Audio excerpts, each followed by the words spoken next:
Dalam pembekalan Kabinet Merah Putih di Magelang, Jawa Tengah, salah satu materi yang dibahas bersama Menteri, Wakil Menteri, Kepala Badan, dan juga utusan khusus Presiden adalah makan bergizi gratis dan juga ketahanan pangan. Presiden Prabowo Subianto dan Wakil Presiden Gibran Rakabuming Raka menyoroti sejumlah pekerjaan rumah yang penting diatasi dalam 5 tahun mendatang. Salah satunya yang jadi sorotan pemerintahan Prabowo Gibran ialah menurunkan prevalensi balita stunting. Salah satu upayanya dengan program makan bergizi.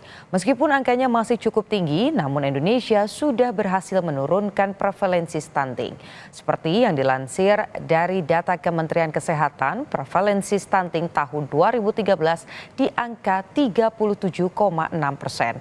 Angka ini turun di tahun 2022 menjadi 21,6%. Masyarakat tentu berharap program Prabowo Gibran dapat menekan prevalensi atau angka stunting hingga balita dan juga anak di negeri ini bebas dari gizi buruk. Meningkatkan kesejahteraan guru selain itu yang juga masih menjadi perhatian khusus, yakni pekerjaan rumah Prabowo Gibran adalah persoalan kesejahteraan guru. Saat ini jumlah guru di seluruh Indonesia berdasarkan data di status ataupun juga di situs Kementerian Pendidikan dan Kebudayaan ada 3.400.317 guru. Dan masih ada ratusan ribu guru honorer yang masih hidup di bawah garis kesejahteraan dengan gaji mulai dari Rp300.000 setiap bulannya.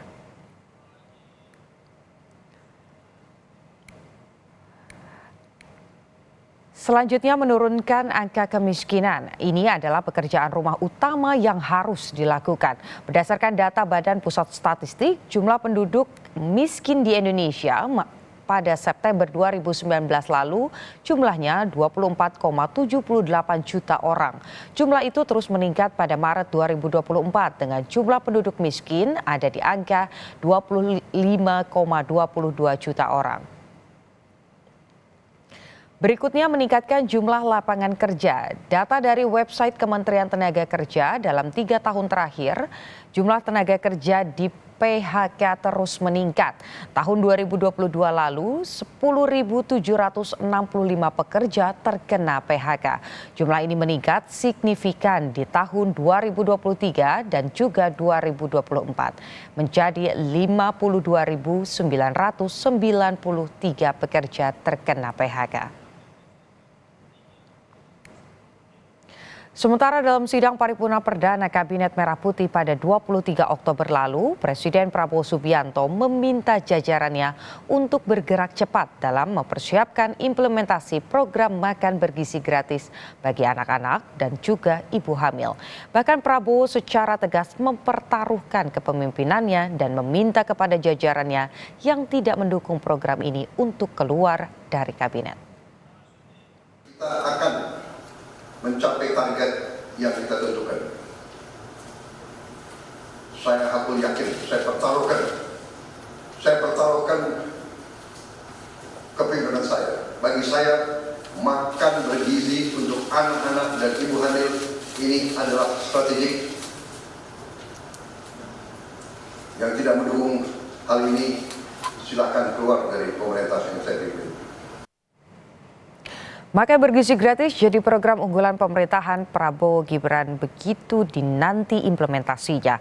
Pasalnya program ini diharapkan menjadi solusi pengentasan stunting dan pemenuhan gizi anak-anak bangsa demi Indonesia Emas 2045. Makan siang dan susu gratis di sekolah dan pesantren merupakan salah satu program terbaik cepat yang dikampanyekan Prabowo Subianto dan Gibran Rakabuming Raka dalam pemilu 2024. Program ini mendukung visi Bersama Indonesia Maju menuju Indonesia Emas 2045 yang dinilai mendesak dilaksanakan demi memberantas stunting atau TENKES. Makan siang dan susu gratis menargetkan lebih dari 80 juta penerima manfaat yang adalah siswa prasekolah, SD, SMP, SMA, dan pesantren. Program ini juga dimaksudkan untuk menyalurkan bantuan gizi kepada ibu hamil dan anak balita di Indonesia. Ini dilakukan mengingat gizi buruk anak juga disumbang asupan gizi buruk sejak masa kehamilan. Dalam perjalanannya, program ini berganti istilah menjadi makan bergizi gratis. Pemerintahan Presiden Joko Widodo telah memastikan bahwa program makan bergizi gratis telah masuk dalam rancangan APBN 2025 dengan alokasi anggaran disepakati 71 triliun rupiah dan dilakukan bertahap dengan cakupan penerima manfaat 100% pada 2029.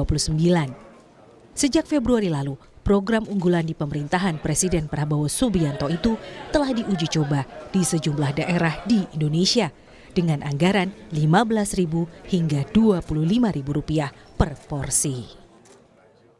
Tadi ada ayam, perkedel, telur, lalu ada tahu, ada salad, ada pisang juga.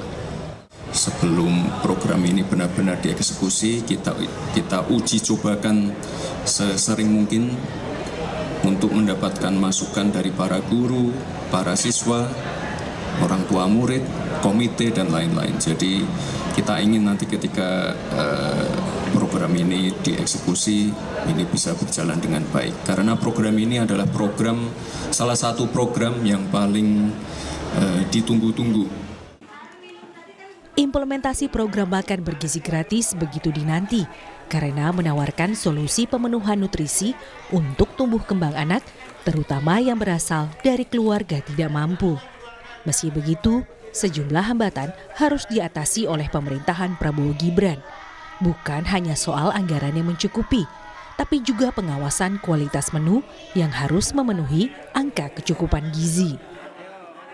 Distribusi makan bergizi gratis bisa jadi akan memberi tantangan lebih besar di daerah 3T, tertinggal, terdepan, dan terluar. Program makan bergizi gratis bukan sekadar setiap hari menyediakan seporsi makanan bagi anak-anak Indonesia.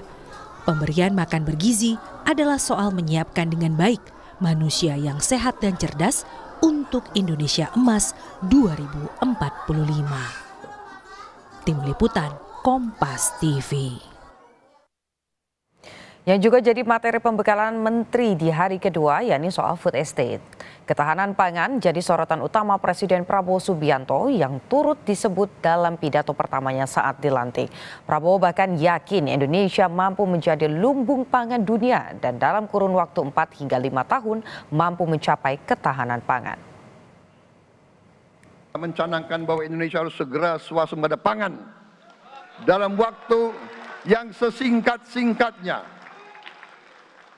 Kita tidak boleh tergantung sumber makanan dari luar. Dalam krisis, dalam keadaan genting, tidak ada yang akan mengizinkan barang-barang mereka untuk kita beli. Karena itu, tidak ada jalan lain. Dalam waktu yang sesingkat-singkatnya, kita harus mencapai ketahanan pangan.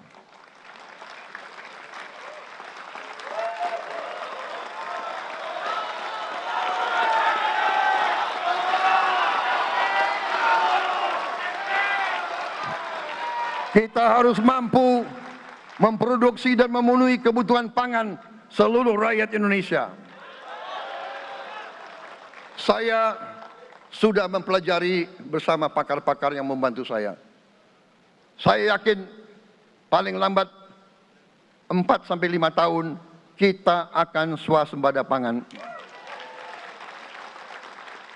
Bahkan kita siap menjadi lumbung pangan dunia.